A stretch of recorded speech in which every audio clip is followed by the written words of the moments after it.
If David Blaine rolls up on you right now, you're starstruck. I don't care who you are. Yeah, it doesn't even have to be David Blaine. If somebody can tell me what card I discreetly picked out of a deck, they have my mind blown. Yeah. What's up, everybody?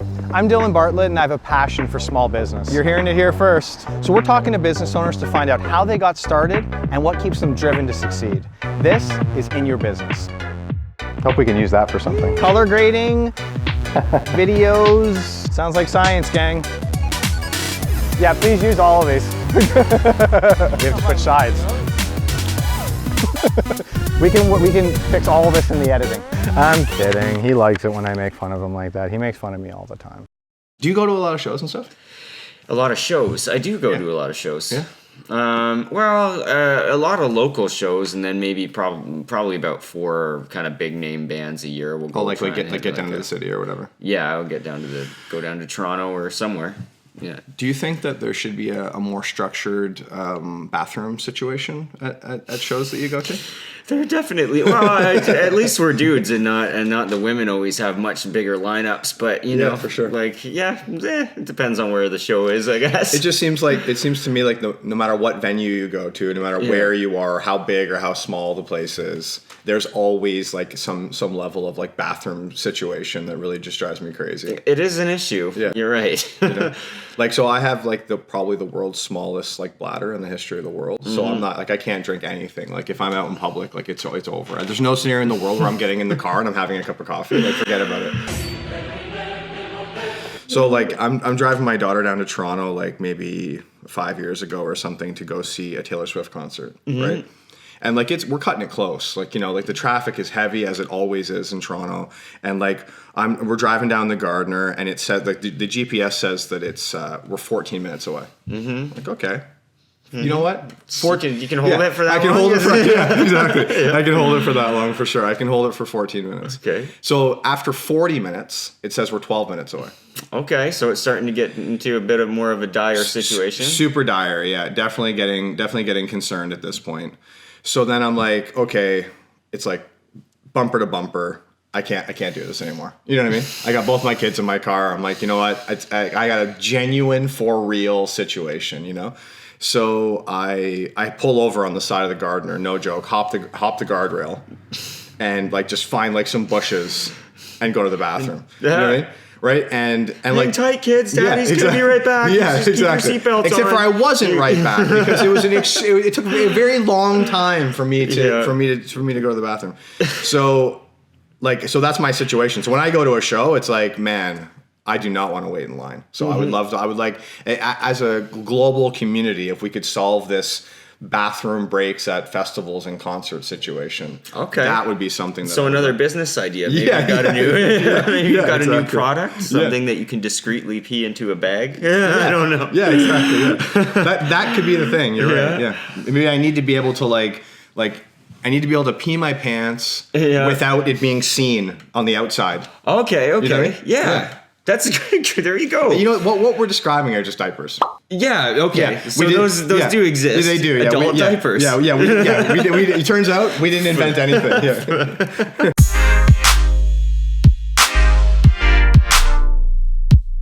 Hey, what's up, everybody? Welcome to In Your Business. Today we're hanging out with Patrick Main from Pick Studio in Kincardine. Patrick, man, tell these people about your business. Okay, so Pick Studio, we're essentially an art center. We have a small retail outfit, but what we mostly do is offer music lessons and a variety of different music lessons. So vocals and piano and guitar and drums and saxophone. And so that's sort of the bulk of what we do. And we also run some art classes and different workshops just kind of seasonally. So we have a magician come in every once in a while to do I think it's cool. Yeah, for sure. Listen, magic is cool. Yeah, magic is cool. I agree. I totally is. Yeah, listen, you trying to tell me you're not wowed?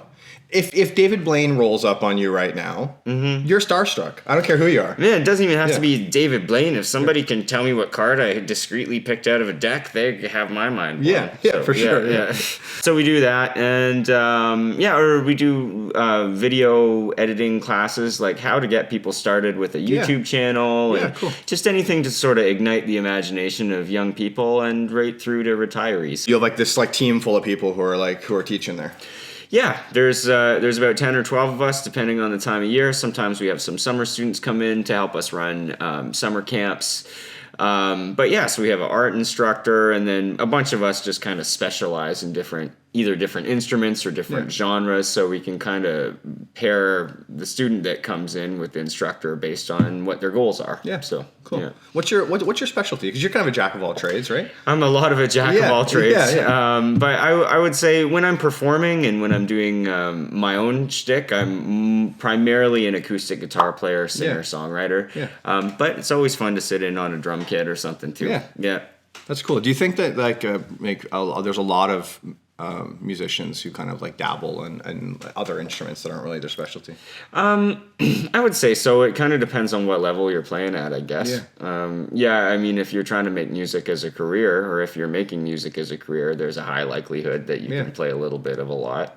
Yeah. Yeah. Yeah. Cool. So you could jump behind a drum set and actually like I play could, along. I could absolutely. Yeah. That's cool, man.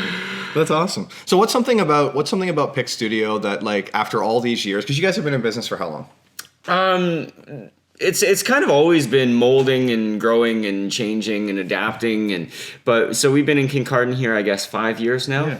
Yeah. So like after 5 years, what's something that like you still feel like people still don't know about what you do?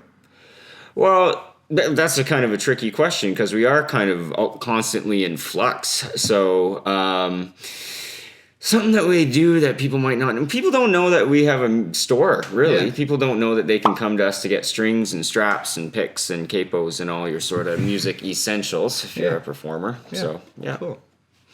And like, so from a kid's class point of view, that's a lot of what you guys are doing, right? Probably about 75% of our So what's that students are like, kids. man? Like, how does like that's gotta be fun. Like, it's gotta be rewarding to see like a kid who is like interested in, say, playing the guitar, but has never actually played before.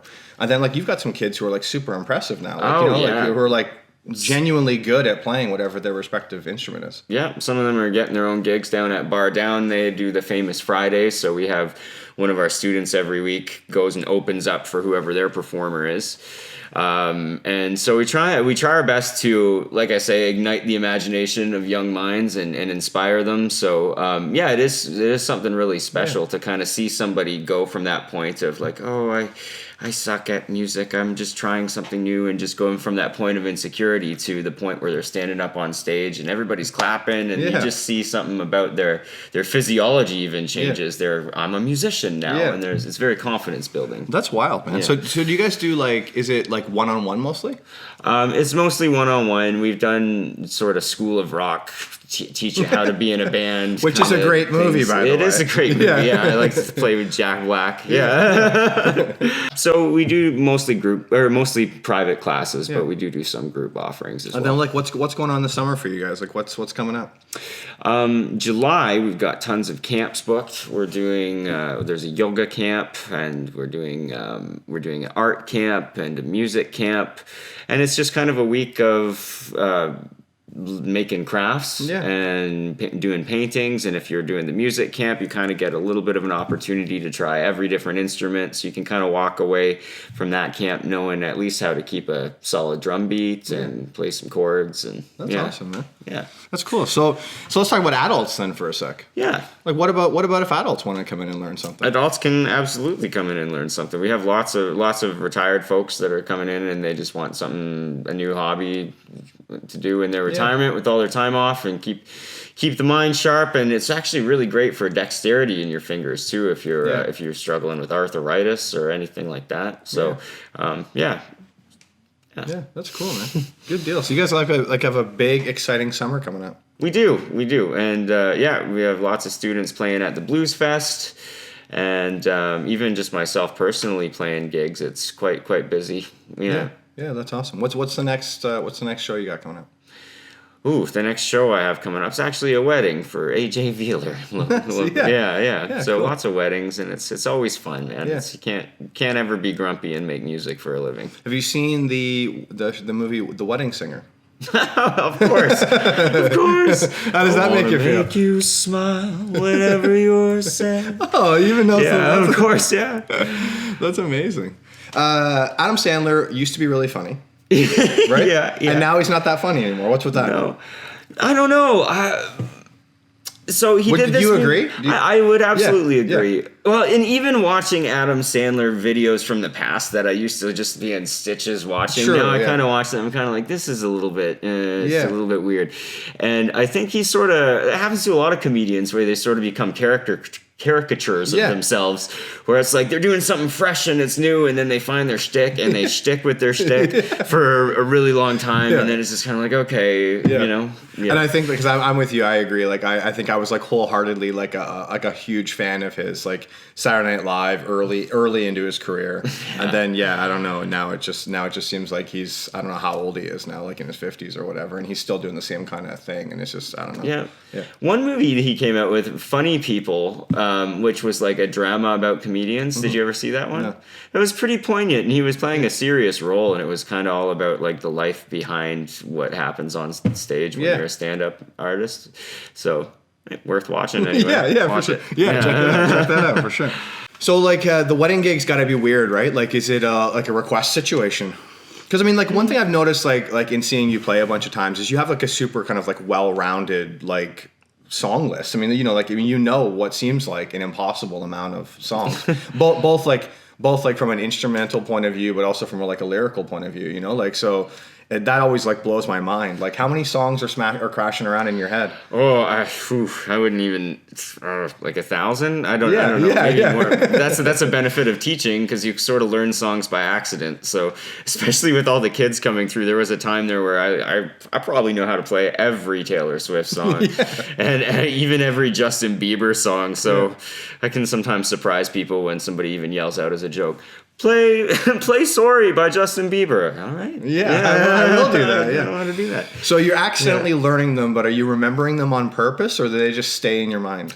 No, you just sort of memorize things by rote when you do it like that many times. Like when I'm spending 6 or 8 hours a day kind of playing a lot of the same tunes for a month or two until the next fresh tune comes out. You just sort of keep up with the pop music, and a lot of it's just 3 or 4 chords, so it's not really hard. I don't know, man. I feel like the way that I learn is like one valuable piece of information pushes out a different valuable piece of information. You know what I mean? Like I feel like it doesn't stay in there. So that's like that blows my mind that you have that many.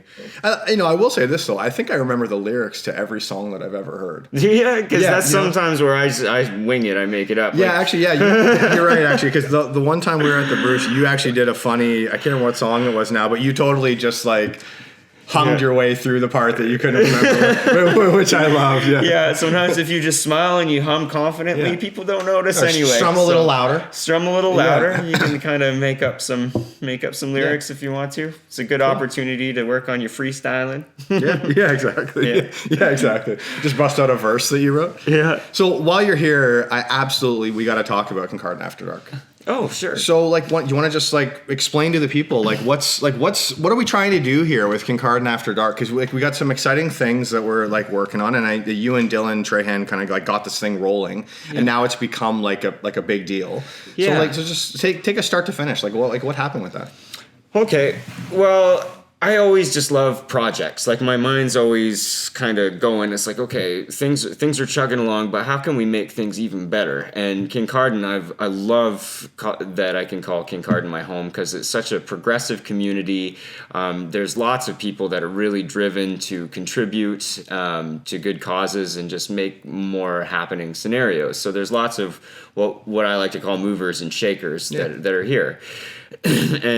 But since living here, and I have only been calling Kincardine my home for about 5 years, but I hear a lot. I was hearing a lot of complaints from people that are sort of in their 20s and early 30s, and just young adults saying, "Oh, there's nothing to do here. There's nothing for young adults to do." And I was thinking, like, there's tons of stuff. Like there's all these venues and festivals, way more festivals than a lot of the surrounding communities. So I started thinking, okay, so there is stuff to do.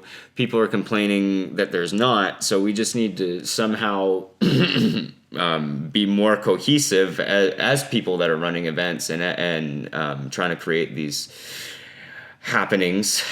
We just need to do a better job sharing that with the community at large, building some hype around it, and just getting people out and organizing in a way so that events aren't conflicting with each other. So, because we are a small pool of people, we want to be able to kind of share the love. So there's always a place to go. So I thought, okay, so first thing we need to do is present the issue to all these people that are going, we do meet live music all the time. We are always doing these shows and people just don't show up for it. It's a real struggle. So these people are saying this, and then these people are saying there's nothing to do. So there's an issue there. So we just made a little video. Where can they check out the video? Well, on the After Dark page, on Kincardine After Dark's Facebook page. So we just made this video up, kind of quickly doing jump cuts between people saying there's nothing to do, things are closed early, and then some of the owners of the establishments saying we just need to get more people out, and right. So we presented that just to the group of people that we interviewed, essentially. And then Jenna, the town, the municipality, and the BIA, and a bunch of the tourism board there, a bunch of people got together, and we have a bit of a grant now to kind of push this initiative and make some more stuff happen. Yeah, so that's awesome. So, like, from a timeline point of view, like, we're trying to, create some content, get some hype going over the summer to take advantage of all the cool stuff that's happening over the summer in Kincardine. Yeah. And then hopefully take that momentum and kind of like roll it into fall and precisely, try to get really more people coming downtown is the idea behind it, right? Like, we're trying to get, just generally speaking, more foot traffic, more people kind of hanging out downtown, shopping downtown, eating downtown, checking out music, whatever it is, right? Yeah, and it's the snowball effect. So when one establishment benefits, like, if you go down to, say you're doing a little pub crawl and you're going to Bistecca and you're going to Hogs and you're going to the Bruce and Tartan Tusk and wherever, you're more highly likely to stop, and maybe you get an ice cream. Maybe you'll stop in at Fincher's. Maybe you'll, right? For sure. It snowballs and everybody benefits. Yeah. So. How do you get into music in the first place? Like, what's your first, like, experience with music as a kid, and, like, how does that, like... Okay. Because, I mean, obviously, music's a huge part of your life. Yeah, so my old man, Phil Main, radio DJ. Very well known. Very well known in the area. Yeah.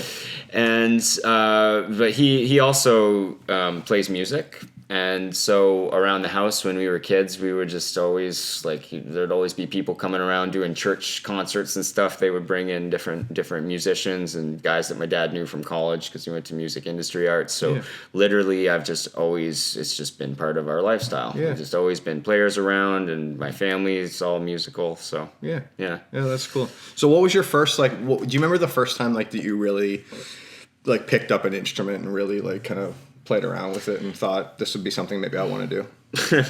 Well, the first time I picked up an instrument was not the first time that I said this is something that I want to do. I remember taking piano lessons. Excuse me. I remember taking piano lessons in grade like 6 or something, and I just absolutely hated it. It was the worst. And I've structured our lessons at Pick Studio now intentionally different than that from that how I remember that experience, because that was kind of okay. Now play your scale, and you can kind of rap on the wrist with a ruler kind of deal if you made a mistake. And I just found it very boring and tedious, and I didn't enjoy it at all. And it wasn't until much later, I was maybe in grade 8. I was in grade 8, I guess, so it wasn't much later.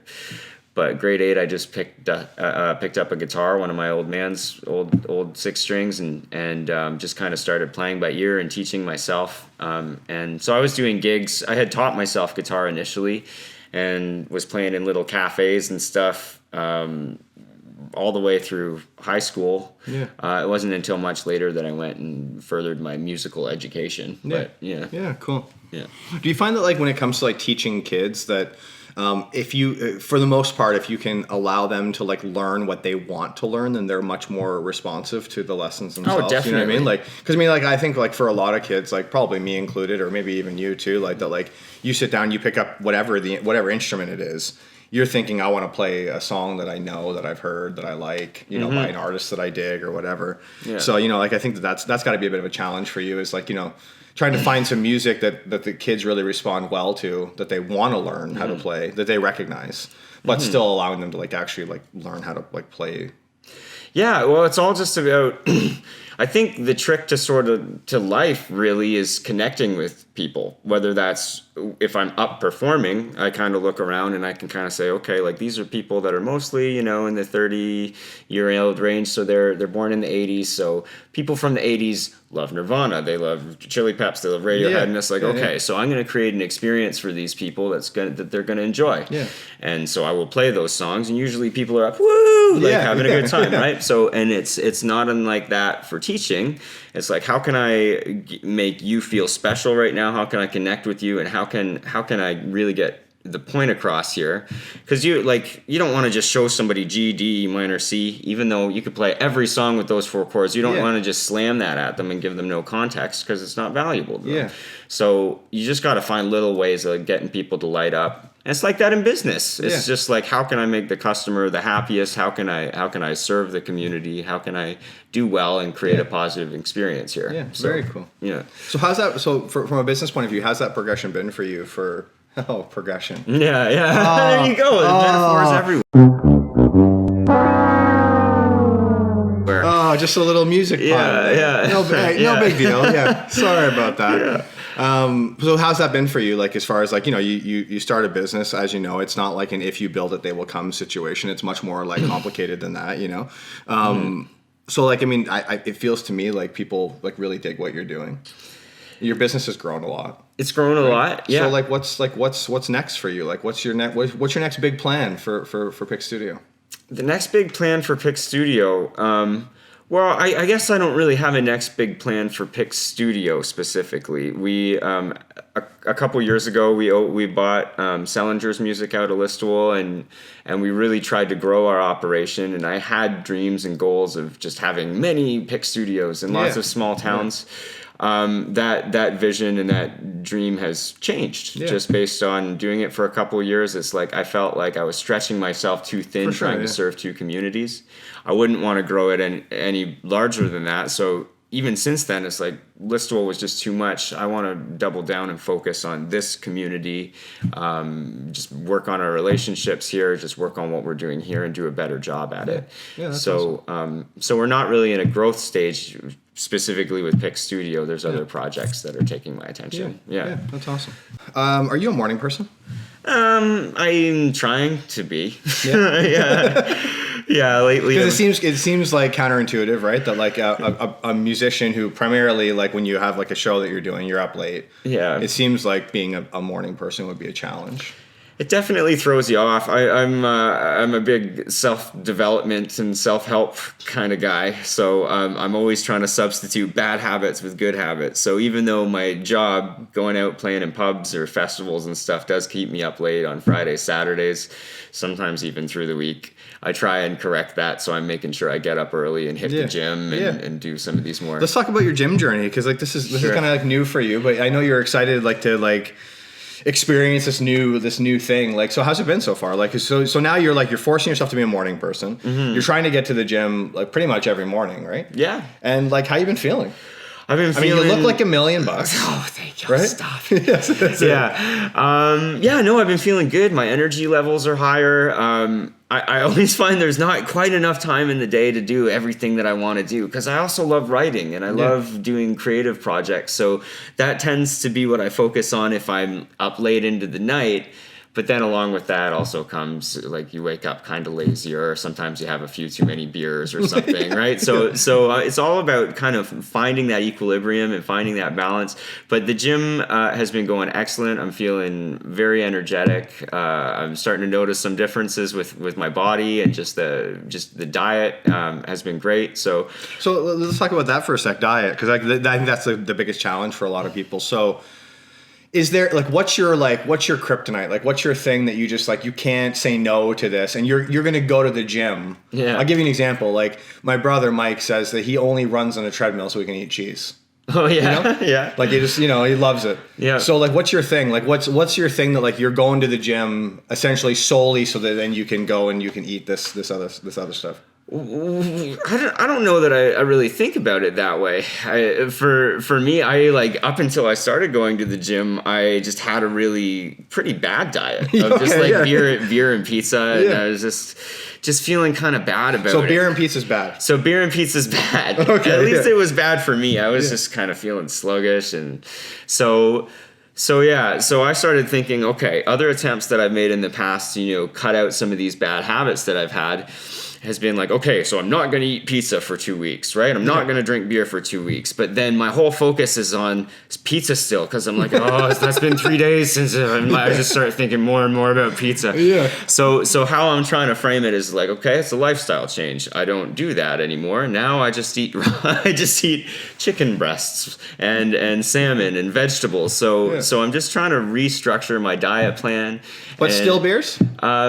The odd time, but certainly less than I was. But I'm trying to substitute beers and those kind of fattier drinks with just still water or carbonated water, and it's working, man. I feel good. Yeah, that's awesome, dude. Yeah. Because I agree with you. I think generally speaking, the concept of like quitting, like telling yourself that you're quitting something like cold turkey, like that you're just not gonna, you're never going to eat pizza again. Yeah. You know what I mean, that's a bit of a big ask. I think you're okay to eat anything, just in some level of moderation, and that's the only like diet rule that I live by. Is just I just try to be like, okay, I love pizza. I'm not going to have pizza every day, but I am going to eat pizza the occasional time. That's just life. That's just reasonable. Mm-hmm. I can't say no to pizza completely. Now pizza's getting a lot of love right now. Yeah, pizza. Now I really want pizza. Probably go straight home and have pizza for breakfast. I was going to say, we sound like we're the biggest fans of pizza ever right now. It's ridiculous. Yeah. That's cool, man. So you're a coffee guy? I'm a coffee guy. Yeah. Are we talking like many a day? No, that's another one of those things I'm trying to substitute out for still water, to be honest. But, today I'm enjoying it. Yeah. It's early morning here I was gonna say, this podcast. Yeah, I was going to say, you got to have it in the morning for sure. You can't just start your day without coffee. That's ridiculous. Yeah. So what are you listening to? Like, what music are you loving right now that maybe people would be surprised by? Okay. So I do not listen to pop music very much, I guess. Okay. Like I don't listen to your top 40 stuff because that's my job. Yeah. So like when I go home, I usually listen to something that's a little bit more under the radar. But John Bellion is a huge favorite of mine right now, and he does have a hit. I'm at an all-time low. Yeah. So that's actually one of his more simple, more vapid tunes, but he's got some really good stuff lyrically and also it's kind of an electronic sort of vibe. Yeah, cool. I also love hip hop. Watsky is one of my other current favorites. Awesome. So between John Bellion and Watsky, that's what I'm listening to. Yeah, awesome. Yeah. So do you listen to because you yourself are like kind of a singer-songwriter and you play a lot of like acoustic style songs. Do you listen to a lot of that type of music or no? I used to. I guess I do. Like Jason Mraz, I'm a big fan of, and like Jack Johnson, and so I like that beachy kind of feel good acoustic stuff, and I'm kind of trying to put my own spin on it with some hip hop type lyrics and verses, and Cool, man. Yeah. That's awesome. Let's talk about fashion for a sec. Let's talk about style. Sure. Like, let me ask you this, because obviously in the summertime, like I feel like we're both just like flip flops and shorts kind of guys, right? Like, so in the wintertime when the weather's bad, like what's your go to thing? Like, like when you gotta stay warm, but you also gotta look nice. Like what are you reaching for? I wear a lot of the old man cardigan sweaters in the winter. Yeah. I like to wear those. I'm a big cardigan guy. Yeah. They're cozy, man. You get some pockets in the front. Yeah. You get the elbow patches? The elbow patches, absolutely. I do the shit out of the elbow patches, man. I love that. Yeah, it's great. Yeah, sweet. So that's my nighttime, my wintertime wear. And then, where'd you shop, man? Oh man, I don't know. I like to mix kind of like this, like kind of workwear with dressy clothes. I wear like a lot of like Carhartt and like stuff like that. Like, so I definitely like most of my clothes have to be kind of like multifunctional. Yeah. I will like be on a ladder wearing like a dress shirt and a tie, installing a sign because I had a meeting that morning. You know what I mean? Like, so every shirt's kind of just turns into a bit of a work shirt for me. But so I try to like wear like kind of a combination of a few things. But then I'm almost always wearing like Vans or like Converse or like some I'm a big like shoe guy. So yeah, me too. yeah, Actually, yeah. I have the same kind of setup. Yeah, Yeah. and Toms. I have a couple pairs of Toms I like to wear too. Yeah, you know what's funny is that Tom's actually brings me up to a kind of a funny question I was going to ask you is that like it's a big deal, right? And it's something that we've tried to do here too is like the concept of, like giving back in some way as you try to like kind of grow a business with the hopes that people will see you like, trying to be a good person and fight the good fight. And I think Tom's was one of the first people who like really made that be like a huge deal. The concept of buying a pair and they'll give a pair is like a crazy business model that for a lot of people, like it wouldn't even make sense. Who even agreed to that? Like, how do you pitch that to investors? You know what I mean? Like, it's crazy, but they've done like a ton of good and they've given like millions of pairs of shoes away, in a bunch of different countries around the world. So I know you guys at Pick, like you guys are giving back a ton. Like, let's just talk about community stuff for a sec. Like Sure. you guys are involved with a ton of stuff. So what kind of stuff is Pick doing right now? Well, I mentioned earlier we have our students playing at Bar Down every Friday, and that's just a really good opportunity to, because kids are great. They always bring out their moms and dads and aunts and uncles and cousins and brothers and sisters, so it's always like sort of a captive audience of people that are already there just to be supportive of the development of their kid, right? And just they're proud, right? And they should be. Yeah. So that's also great for just the sense of community building and also to get people more frequently in the restaurants, right? But yeah, if there's community fundraisers and things, we're always happy to contribute to silent auctions and this type of thing.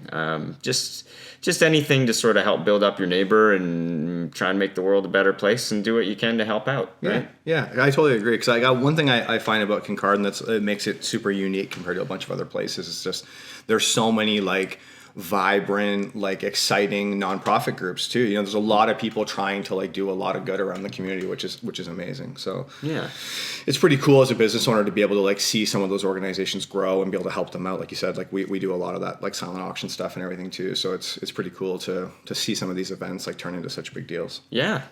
Cool, man. So where are you gonna be popping up all summer where people can check you out? Well, that's a good question. I mean, like you could always just kind of follow on our social media, just Facebook Pick Studio or Instagram at Pick Studio. Website? www.pickstudio.ca. Awesome. And we're always updating it with just different camps and classes and workshops. And if we have some sales coming up, we have a big summer blowout sale. And as far as myself goes, my own projects, you're always welcome to follow me on Facebook, and I'm always putting out new videos and new podcasts and vlogs and things like things that are akin to this, you know? Like, very cool. Yeah, very cool. Well, thank you very much for hanging out, man. This is awesome. Yeah. Thank you for having me. Yeah, very cool. Thanks, buddy. Yeah. All right, everybody. This has been In Your Business. This is episode 10, the final episode of season 1. So we're going to be on a little bit of a break here, but check us out in a couple weeks. We'll be rolling out a bunch of new videos with a bunch of awesome local business owners.